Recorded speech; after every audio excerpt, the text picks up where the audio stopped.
Hey guys, welcome back to my channel.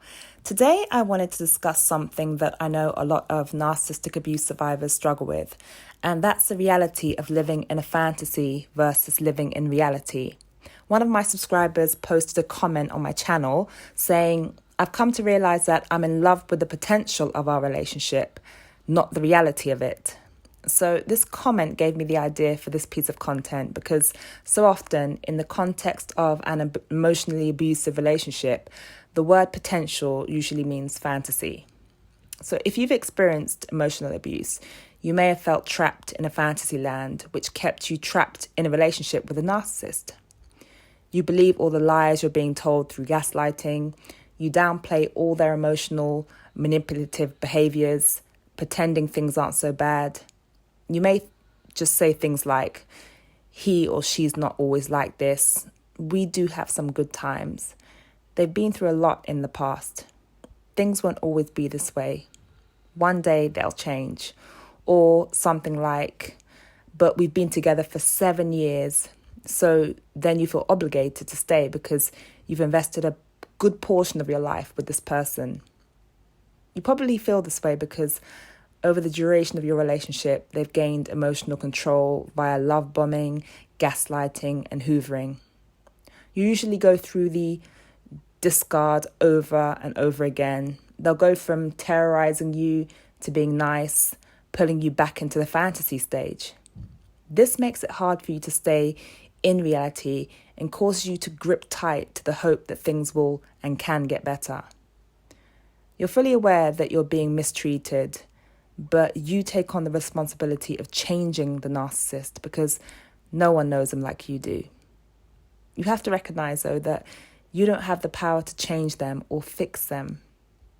Apart from trauma bonding, I think this is one of the main reasons people remain in these toxic relationships for years on end.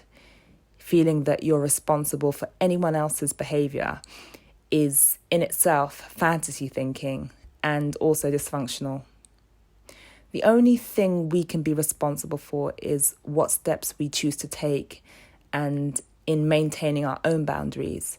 So how do you assess your experiences in an honest, realistic, unbiased manner and actually stay grounded in reality? One of the ways you can do this is by connecting to reality by journaling, i.e. writing things down. When you take all those overwhelming thoughts and feelings and you put them down on paper, you get a more balanced view, a balanced, realistic view of exactly what's happening in your situation. Journaling can help you process your emotions and it can be cathartic. Often survivors of narcissistic abuse have suppressed emotions like anger, fear, shame, guilt, and confusion. So by journaling, that can help you to get those feelings up and out. I'll give you some prompts now that you can use to help you stay rooted in reality. So grab a pen and paper and write these down. I'll start with prompts related to gaslighting.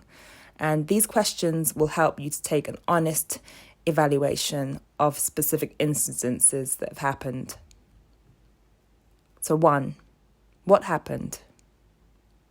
2, what did they say to you? 3, how did it make you feel? 4, how did you respond? 5, how did you react?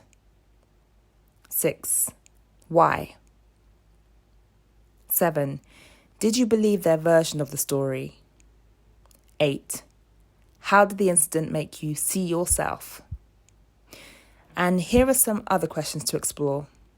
1, have I been in a fantasy-like land during this relationship? 2, did I notice when I went into this type of thinking? 3, what exactly was I thinking? 4, what makes me enter into this fantasy-like thinking? 5, why do I go to that place? 6, are there any patterns that I notice in my behavior, either before or after? 7, how can I give myself more self-love? Just write freely and honestly, and you'll start to be able to face the reality of your situation instead of being stuck in the false reality of the narcissist world. When you put things down on paper, it comes out of your head, and when you're reading it, it makes more sense and it helps you look at your situation exactly as it is. So guys, I really hope that's helped you. If you feel like you're in that fantasy-like thinking, or if the gaslighting and the emotional roller coaster has made you question your perception of reality, do this exercise and then let me know either on my blog, or you can let me know down in the comments how you've got on. Okay guys, see you in the next video.